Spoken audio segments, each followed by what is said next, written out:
किसी भी रूप में किसी में रंच मात्र कमी नहीं है, तो अब एक की पूर्ति करने के लिए किस दूसरे को लाने का भाव आएगा?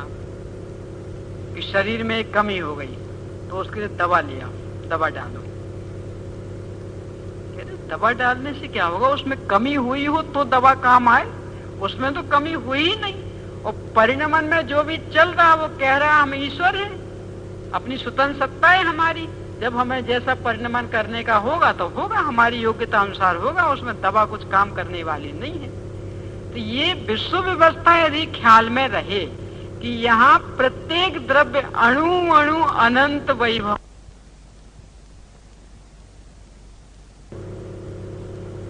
सुतः परिणमति वस्तु के क्यों करता बनते जाते हो, कुछ भी नहीं आती तुमको, निसत्व बने ही जाते हो। करने वाले का कर्ता बने तो वो कभी कहता तुम निसत्व बन गए। क्यों? वस्तु की मालिक वस्तु है, जो वस्तु है वही करता है, जो मालिक है वही करता है। फिर मालिक के मालिक बनकर क्यों नीति न्याय गमाते हो। इतना सुंदर बात। अरे वो वस्तु स्वयं अपनी मालिक है, और जो जिसका मालिक होता वो उसका कर्ता धर्ता होता है। तो उसका मालिक एक है, यानी वो वस्तु स्वयं अपनी पर्यायों की मालकियत में है, वो पर्याय अपनी वस्तु की मालकियत में रह रही हैं। अब अपन उसमें कुछ परिवर्तन करना चाह रहे हैं, इसका मतलब एक की मालकियत को हड़पना चाह रहे। शरीर में बीमारी आई, उसकी मालकियत, उस बीमारी का मालिक कौन? वो शरीर। हम करें नहीं, हम मिटा के रहेंगे। तो उसकी मालकियत को हड़पने का प्रयास नहीं किया तो आतंकवाद और किसका नाम? भी आतंकवादी बुरे लगते, और यहाँ 24 घंटे आतंक फैला रहे। सो ये भी तो यही करते ना कि जो उनकी चीज नहीं है उसे बस अपने बल पे हड़पने का प्रयास करते।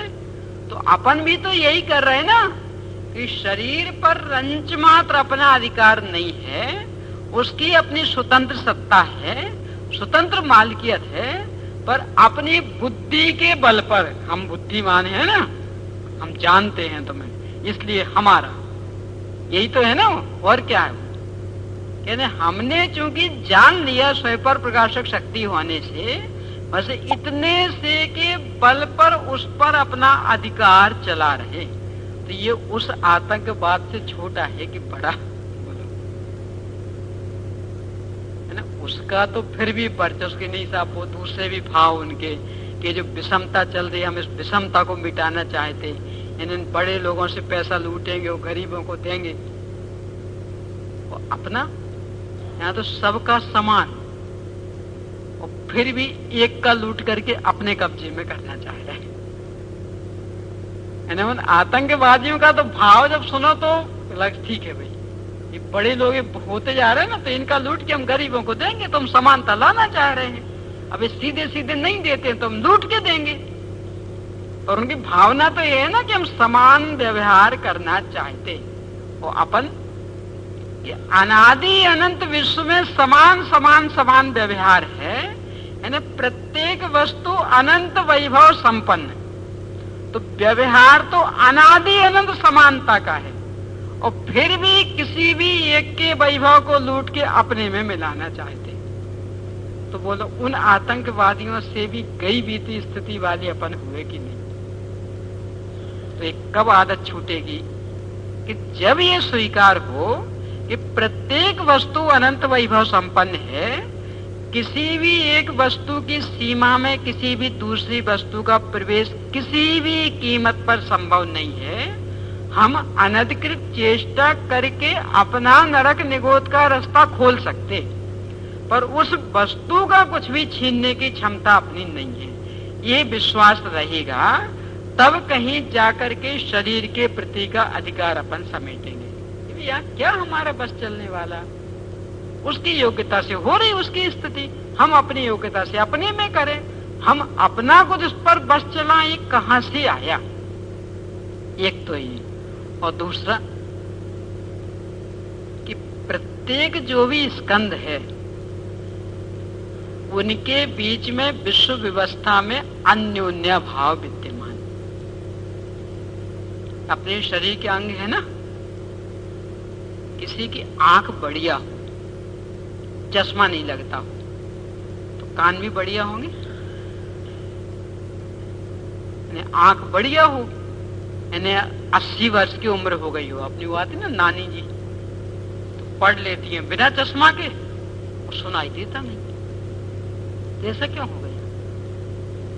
अरे आंख और कान कितना सा अंतर है, अपनी आंख और अपनी कान। कह रहे इस स्कंद का इसके स्कंद में अन्योन्य भाव है। तो जब ये परमाणु इस परमाणु में कुछ नहीं कर सकते हैं, तो वो दवाई के परमाणु जो भिन्न रखे हैं वो यहां क्या कर देंगे? चिंतन करना जरा ध्यान से। ये और ये कितनी दूरी है? यहां आंख और यहां कान, कितनी सी दूरी है बोल? एक अंगुल की भी दूरी नहीं है। तो इतनी, और जो भी जन्म से, ऐसा नहीं कि कोई नई आई हो, जन्म से आंख है और जन्म से कान है और एक अंगुल की भी दूरी नहीं है, तो भी आंख कान का काम नहीं कर पा रही, कान आंख का काम नहीं कर पा रहा। क्यों? क्योंकि अन्योन्य भाव है, एक का दूसरे में अभाव है। तो जब एक स्कंद दूसरे स्कंद का कुछ नहीं कर पा रहा जन्म से साथ में रहने पर भी, तो वो दवाई का स्कंद जन्म से तो साथ में नहीं है ना, तो वो यहां क्या कर देगा? यानी आंख ने तो कान का काम नहीं कर पाया, पर वो ड्रॉप डालेंगे तो कान ठीक हो जाएगा। आंख तो नहीं कर पाई, डॉक्टर कर देगा। कह रहे कर सकता होता एक स्कंद दूसरे स्कंद का कुछ, तो यही का यही कर देता। तो जैसे यहां अन्योन्य भाव है, ऐसे उस दवाई और आंख में भी अन्योन्य भाव है। एक का दूसरे में पूर्णतया अभाव है, एक दूसरे रूप किसी भी रूप में होने वाला नहीं है। ये जो विश्व व्यवस्था, यदि ये निरंतर अपने को ख्याल में रही, तब कहीं जाकर के व्यर्थ के जो निरर्थक विकल्प अपने चलते, इनसे छुट्टी अपने को मिलेगी। क्योंकि कौन क्या कर लेगा? इतना अभाव, मतलब एक दूसरे में कुछ भी ना कर सके। और डॉक्टर, उसका तो अत्यंत अभाव है, तो वो क्या कर लेगा? और एक घर कुटुंबी, इनका भी अत्यंत अभाव, तो ये क्या कर लेंगे? अरे इतना ही क्यों, उसकी ही एक समय पहले की पर्याय का इसमें अभाव प्राग भाव, तो वो नहीं कर सकती। तो जब वो नहीं कर सकते तो भिन्न रहने वाले पदार्थ क्या कर लेंगे? तो ऐसा वस्तु व्यवस्था का, ऐसा विश्व व्यवस्था का यदि निर्णय करेंगे, तो इसके बल पर ये सारे व्यर्थ के विकल्प अपने टूटेंगे। और ऐसी षटकार की परंपरा अपने आप में कर्तापना है, अपने में कर्मपना है, अपने में करणपना होना, अपने में संप्रदान होगा, अपने में अपादान होगा, अपने में अधिकरण होगा। ये पूरी षटकार की परंपरा अपनी अपने में, पुद्गल की पुद्गल में चलेगी। उसका कर्ता वो, उसका कर्म वो, उसका करण वो, उसका संप्रदान वो, उसका अपादान वो, उसका अधिकरण वो। तो उसकी उसमें जब एक द्रव्य की दूसरे द्रव्य में षटकार की परंपरा होती ही नहीं, तो एक द्रव्य दूसरे द्रव्य का कुछ भी कर कैसे देगा? आत्मख्याति टीका में समय सार के आचार्य अमृत चंद्र स्वामी ने दो सूक्तियां बहुत गजब की लिखी। एक तो ये, नहीं स्वतो असति शक्ति वस्तु अन्येन पार्यते। क्या लिख रहा है? जो शक्ति स्वयं अपने में नहीं हो वह कभी भी दूसरी जगह से नहीं पाई जा सकती। नहीं स्वतो असति शक्ति कर्तु मन्येन पार्यते, एक। और दूसरा, वस्तु शक्तियां परम न अपेक्षन्ते। वस्तु की शक्तियां दूसरों की अपेक्षा नहीं रखती। और इसके साथ इसका एक पोषक एक और दिया, सहकारी सहस्त्र समावधाने अपि अयोग्य प्रवृत्ति अयोग्यात्। कि 1000 सहकारी कारण मिल जाने पर भी जिसमें जो योग्यता नहीं है उसमें प्रवृत्ति कभी भी नहीं कराई जा सकती। आंख को कितना मजबूत बनाया जाए कि वो सुनने का काम करने लगेगी? साधारण से तो नहीं, पर कोई ऐसा, और जैसे अभी चश्मा लग जाए ना थोड़ा ज्यादा दिखने लगता, तो ऐसे और कोई ऐसा नई मशीन निकले कि जिससे दिखने के साथ साथ सुनने का भी काम करने लगे, कर सकती। क्यों? अरे स्वयं उसमें योग्यता नहीं है। तो जिसमें जो योग्यता नहीं होती है, हजारों कारण मिलने के बाद भी उसमें वो योग्यता नहीं डाली जा सकती। तो शरीर में यदि उस बीमारी मिटने की योग्यता नहीं है तो हजारों कारण मिलाने पर भी वो बीमारी नहीं मिटेगी। और यदि मिटने का कारण है तो आप अपने घर का शुद्ध पानी पिएंगे तो उससे भी मिट जाएगी। ये दवाइयां भी वास्तव में और कुछ नहीं है। वैज्ञान लोग भी कहते, मनोवैज्ञानिक भी कहते कि सारा बस आपका मनोविज्ञान है। यानी दवाई जितनी कारगर होती ना वो आपके मन के बल पे कारगर होती। यदि आप कोई भी बिल्कुल पर्टिकुलर दवा हो, मान लो हार्ट अटैक की एक गोली, और आप ये सोच के खाओ कि नहीं इसकी ये दवा तो है ही नहीं, है, मान लो डॉक्टर ने बताया कि इसकी ये गोली, और आप चिंतन अपना ये करो कि नहीं ये दवा इसकी नहीं है, ये जो मुझे बीमारी है ना ये दवा इसकी नहीं है, ये दवा इसकी नहीं है, तो ये ऐसा सोचते रहो और फिर वो गोली खाओ। तो पता मनोवैज्ञानिक डॉक्टर क्या कहते, नहीं मिटाएगी वो बीमारी। सब पेट में गई ना, अरे वो दवा पेट में जाने से थोड़ी बीमारी मिटाती थी, वो तुम्हारा जो उस पर का चिंतन चलता था उससे बीमारी मिटती थी। अब तुम्हारा चिंतन तो उल्टा चल रहा। तो ऐसे यदि पानी को लेकर के भी, जल को लेकर के भी मानना है कि नहीं ये जो हमें बीमारी है ना इसकी दवा ये, इसकी दवा ये, तो वो जल तुम्हारा बीमारी का काम कर देगा, यानी वो भी दवा बन जाएगा।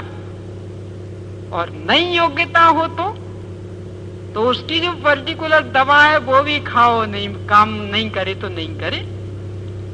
तो ये जो परस्पर में अभाव विद्यमान है और सारा जो दवाइयों आदि का व्यवहार है ये अपने मन के ऊपर निर्भर है।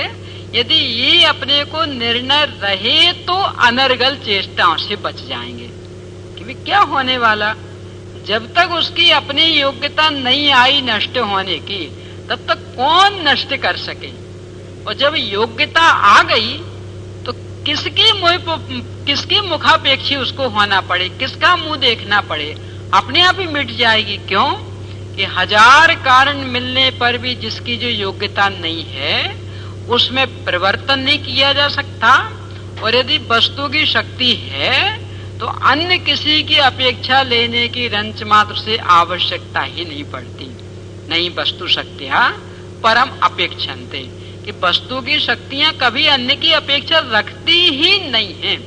तो ये जो वस्तु व्यवस्था और विश्व व्यवस्था है, यदि इसका निर्णय दृढ़ता से अपने अंदर 24 घंटे चलता रहा तब कहीं ये निरर्थक विकल्प अपने समित होंगे। कि क्या होने वाला, ये दवाइयां क्या कर लेंगी, घर कुटुंबी क्या कर लेंगे। यदि योग्यता नहीं हुई तो कौन क्या कर सकता है बोलो। वो अनाथ राजा की कहानी बताई थी ना, वो याद कर लेना कि कौन मेट सके। यानी यदि सिर दर्द जो लग रहा है और उसके ठीक होने की योग्यता नहीं है, तो क्या तो डॉक्टर करे, क्या दवा करे और क्या माता पिता करें, क्या यंत्र तंत्र करें, सारे असफल होने वाले हैं। तो ये जो विश्व व्यवस्था कि यहाँ एक भी वस्तु की शक्ति अन्य की अपेक्षा नहीं रखती, हजार कारण मिलने पर भी अयोग्य स्थिति में कार्य होने वाला रंच मात्र नहीं, और वस्तु की शक्तियां कभी किसी दूसरे की मदद नहीं चाहती हैं, वे पूर्णतया अपना अपना काम करने में सक्षम हैं। ये चिंतन धारा जितनी दृढ़ता से अंदर चलने लगेगी, समझ लेना निरर्थक विकल्प उतनी शीघ्रता से टूटने लगेंगे कि क्या होने वाला। तो ऐसा निर्णय करें कि षटकार की योग्यता ये पूरी प्रत्येक द्रव्य की अपने अपने में विद्यमान है, उसमें दूसरा रंच मात्र सहायक होने वाला नहीं। और यदि कोई निमित्त रूप में भी सहायक बनेगा तो वो बनेगा आपका पुण्य का उदय, वो बनेगा धर्म। यहाँ तो धर्म के संदर्भ में बहुत सुंदर है, पूरी षटकार की व्यवस्था धर्म पर घटित की उन्होंने। धर्म सर्व सुखा करो हित करो, धर्मं बुधा संस्कृता, धर्मे नैव समाप्यते शिव सुखम, धर्माय तस्मै नमः। धर्मान्नास्त्यपिरासुरीद्भवभृताम्, धर्मस्य मूलं दया, धर्मे चित्तमहं दधे प्रतिदिनम्, हे धर्म मां पालय। पूरी षटकार की व्यवस्था एक धर्म पे लगाई। कैसी? धर्मा सर्व सुखा करो। यदि सर्व सुख करने वाला कोई है तो एकमात्र धर्म। इसलिए ज्ञानी जन किसका आश्रय लेते? धर्मम बुधा संस्कृता। कि ज्ञानी जन यदि कोई दुख दर्द आता है तो वैद्य डॉक्टरों का आश्रय नहीं लेते, कुटुंबी जनों का आश्रय नहीं लेते, औषधि दवा आदि का आश्रय नहीं लेते, तो किसका लेते? धर्म का। धर्मम बुधा संस्कृता। क्यों? कि धर्मे नहीं समाप्यते शिव सुखम, कि धर्म से तो शिव सुख भी प्राप्त हो जाता है। तो यहाँ यदि अनुकूलताएं मिल जाए तो इसमें क्या आश्चर्य। आचार्य पूज्यपाद स्वामी तो ऐसा लिखते हैं कि जिसके बल पर 3 लोक का राज्य मिल जाए तो उसके बल पर एक दिन की रोटियों की व्यवस्था नहीं हो पाएगी। यानी ऐसी कोई आपके पास मणि है कि जिसके बल पर 3 लोक का राज्य मिल सकता। हाँ ठीक है साहब, वो 3 लोक का राज्य तो मिल जाएगा, पर आज की रोटी मिल पाएगी कि नहीं मिल पाएगी? इससे कह रही क्या है तुम्हारे हाथ में पता है कि 3 लोक का राज्य मिल सकता और एक दिन की रोटी नहीं मिल पाएगी? यानी पूरे विश्व का राज खरीद सकते, वो 4 रोटी नहीं मिलेंगी उससे। तो धर्म तो ऐसा कि शिव सुखम, कि मोक्ष सुख जिसके बल पे व्यक्त हो जाए, अप्यावाद सुख प्रकट हो जाए, तो उससे यदि लौकिक प्रतिकूलताएं नष्ट होकर के अनुकूलता आ जाए तो क्या आश्चर्य। तो धर्मे नैव समाप्यते सुख शिव सुखम, इसलिए ऐसे धर्म को नमस्कार। धर्मा नास्त्यपरा सुहृद भाव भृताम, कि इस संसार में रहने वाले जीवों का यदि कोई सुहृद है, यदि कोई मित्र है, यदि कोई परिवार है, यदि कोई कुटुंब है, तो वो है एकमात्र धर्म। धर्मान नास्त्यपरा, धर्म को छोड़ के अन्य कोई इसका मित्र नहीं है, अन्य कोई इसका कुटुंबी नहीं है, अन्य कोई इसका परिवार नहीं है, यानी अन्य कोई सहयोग देने वाला नहीं है धर्म के अलावा। और धर्म से मूलम दया, धर्म का मूल क्या है? दया। कि अन्य के ऊपर हस्तक्षेप मत चलाओ, आतंकवाद मत फैलाओ। ये शरीर हम तुम्हारा दर्द बीमारी, हम तुम्हारा दर्द औषधि के माध्यम से मिटा के रहेंगे। इस शरीर के ऊपर आतंकवाद नहीं हुआ? जबरदस्ती कर रहे हैं ना कि वो कहता अभी हमारी योग्यता नहीं है कि नहीं हम मिटा के रहेंगे ना, और डॉक्टर कहे नहीं हम मिटा के रहेंगे ना। ये दया का परिणाम नहीं है, क्रूरता है ना। उसका परिणमन उसके अनुसार होने दो, अपना परिणमन अपने अनुसार चलने दें, उसमें रंच मात्र हस्तक्षेप करने का विचार नहीं करें, तो दया का परिणाम होगा। और किसी को भी अपने कब्जे में रखने का कि नहीं हमारे हिसाब से यहाँ परिणमन होना चाहिए, तो इसको ही तो आतंक कहते हैं। और आतंक है क्या?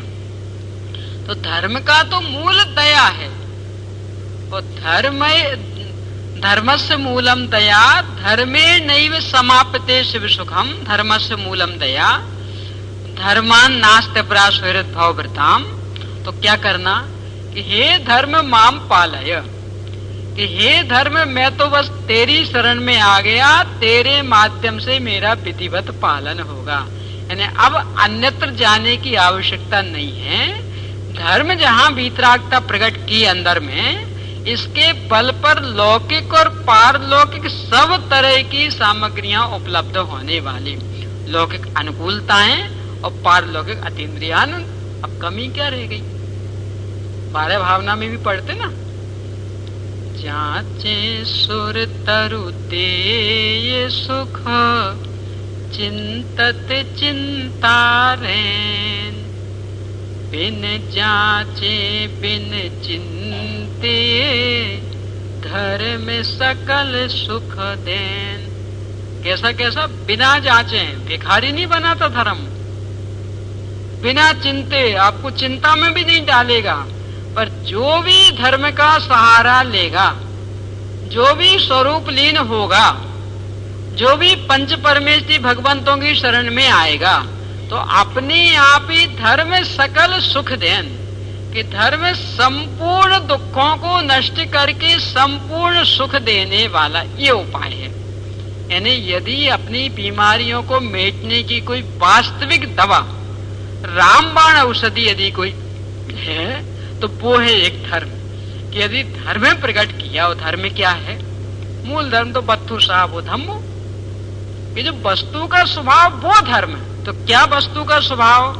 कि यहाँ एक वस्तु दूसरी वस्तु की नहीं होती, यहाँ एक के द्रव्य गुण पर्याय दूसरे के नहीं बनते, ये वस्तु का स्वभाव है। तो इसको समझ करके जो अपने में सीमित रहे कि मेरे द्रव्य गुण पर्याय मेरे में, शरीर के द्रव्य गुण पर्याय शरीर में, शरीर की पर्यायों पर मेरा कुछ भी बस चलने वाला नहीं है, शरीर की पर्यायों के कारण मैं दुखी नहीं हूँ, ऐसा निर्णय करके जो अपने में सीमित रहता है वो धर्म। और इस धर्म का परिणाम निकलता है कि सकल सुख देन, कि लौकिक लोक में भी आकुलताओं से मुक्ति, लोक में भी चिंताओं से मुक्ति, और इसके बल पर जो स्वरूप लीनता होगी तो अनंत अनंत काल तक सुख। कितना सुख? सो इंद्र नाग नरेंद्र व अहिमिंद्र के नाही कहो। क्या चाहिए और बोलो? यानी इंद्र नाग नरेंद्र अहिमिंद्र को भी वैसा सुख नहीं मिलेगा कि जो स्वरूप लीनता के बल पे मिल जाएगा, और अनंत अनंत काल तक टिकेगा। तो इस प्रकार विश्व व्यवस्था और वस्तु व्यवस्था का यदि निर्णय करते हैं तो नियम से संलेखना के लिए अपनी मानसिक तैयारी हो जाती। ये तीसरा बिंदु हुआ। अब चौथा, कि जो ये अपना भौतिक संसाधनों के प्रति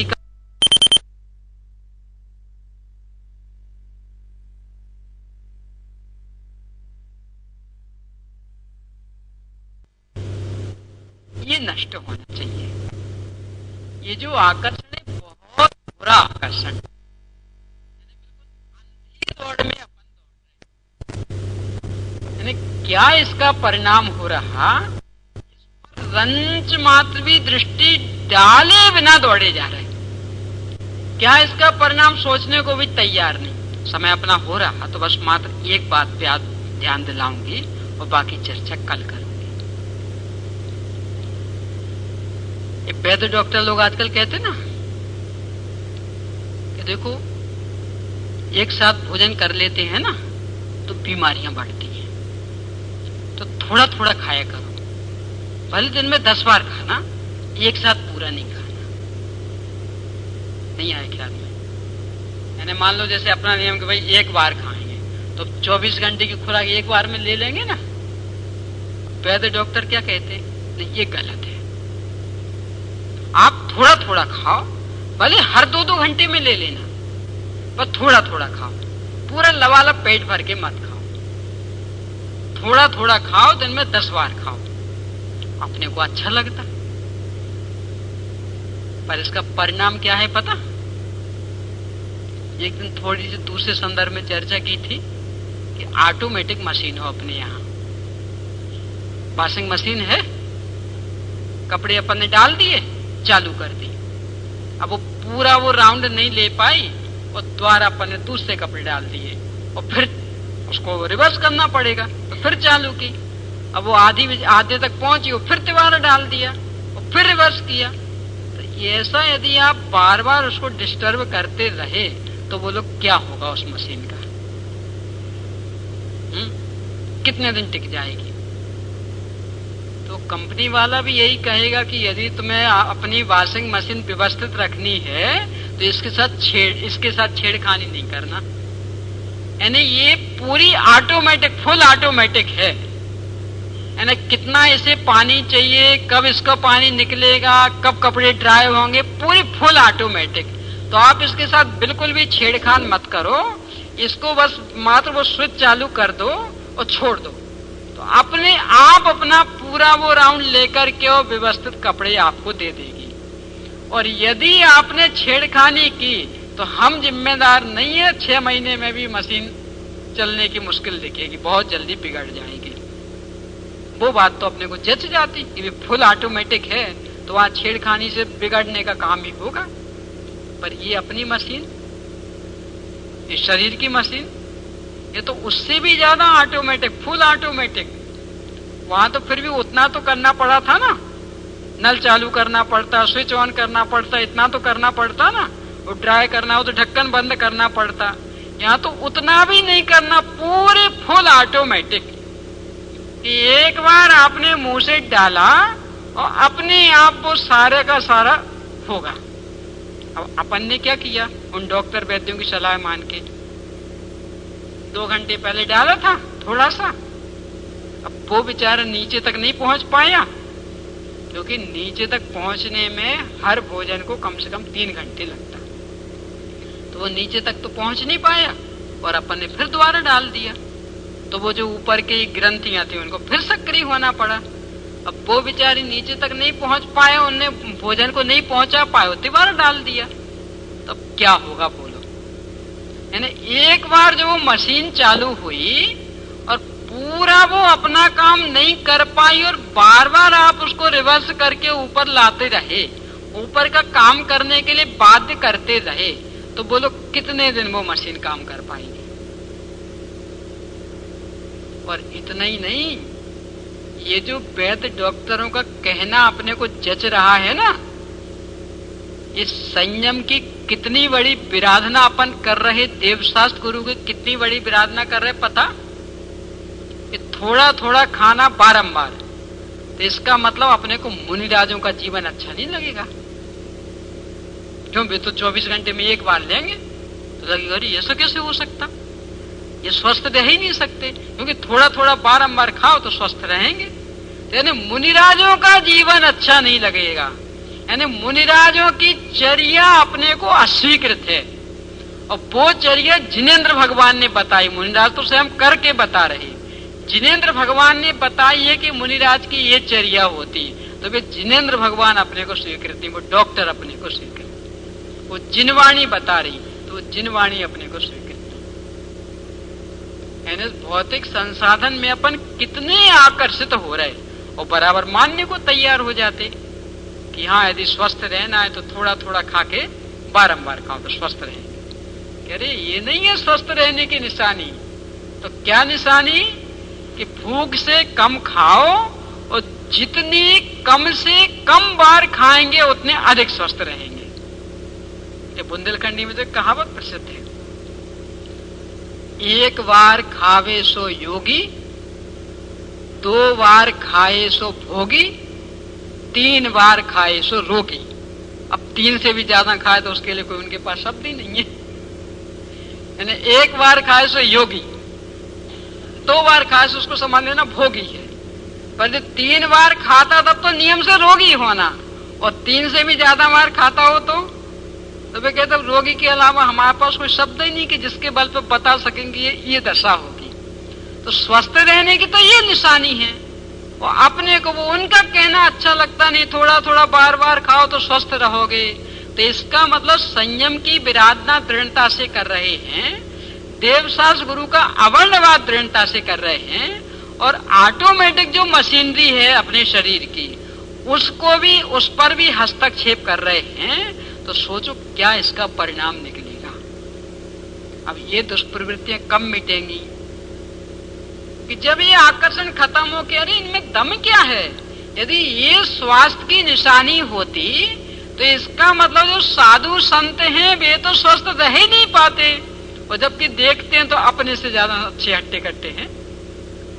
यानी इतनी भयंकर गर्मी में, ठंड में, बिल्कुल बिना कोई संसाधन के, और 12-12, 15-15 किलोमीटर पैदल चले जाते और कुछ नहीं होता। गर्मी में भी अपन तो आधा किलोमीटर पैदल चले जाते, उतने में ही क्या क्या स्थिति बनने लगती। इतनी कड़क ठंड में भी बिल्कुल निरावरण रहते, कुछ नहीं होता। अपने को थोड़ी सी ठंड में निकल जाओ तो उतने में ही नाक गलने लगे। तो कौन है स्वस्थ बोलो।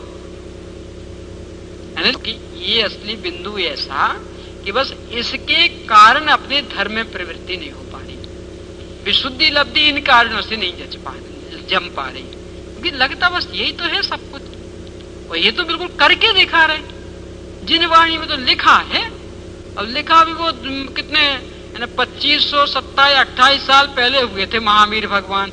इतना लंबा गैप हो गया, अब पता नहीं बीच बीच में क्या क्या गड़बड़ हो गई होगी। वो ये तो वैज्ञानिक करके बता रहे हैं, तो ये तो लगते परम सत्य, बिल्कुल सर्वज्ञ जैसे सत्य। और भगवान की वाणी तो शंका से शुरू होती कि इतना लंबा अंतराल पड़ गया, ना जाने बीच में किसने